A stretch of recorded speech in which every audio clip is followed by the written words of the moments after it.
Alright, now for bivariate and categorical data, now that we've learned pretty much everything that we need to know about working with models and trying to get everything linearized, okay, bivariate and categorical data is trying to see the difference or the similarities between two sets of variables.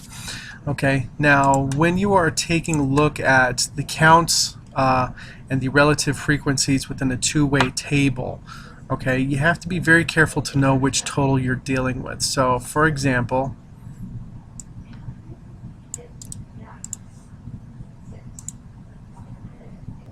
if you have open up in another window, if you actually have the age group and education window from 25 to 55 plus, okay, you can actually see all this information, and what you can do is just pay attention to the actual data. Now what they'll do is they'll add up the columns and have the totals at the bottom. They'll have a grand total, they'll have the totals of the rows, so that you can work with it.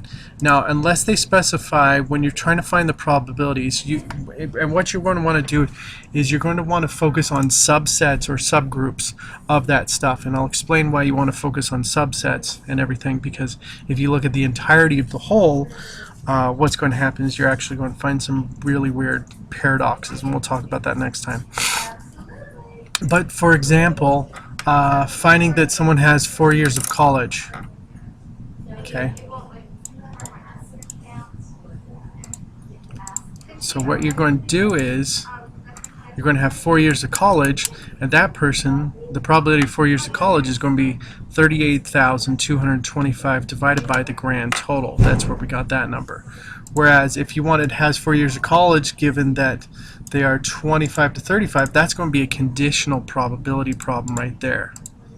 Okay, all right. And so that's going to be 4 years given that. So that total is 41,388. Is going to come from the first column total. So that's what you're going to be looking at.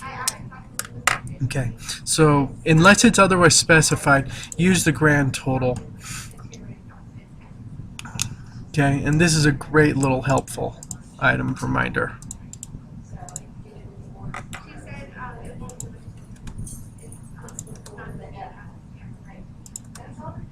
Okay, if there's no information given beyond what is asked, then divide by the grand total for the entire population. If there's some given information in addition to what is being asked for, then divide by the appropriate row or column total. Okay, all right. So for example, if you look at the data, what percentage of people were 25 to 34 that did not complete high school? You would divide 5,325 by 30,512.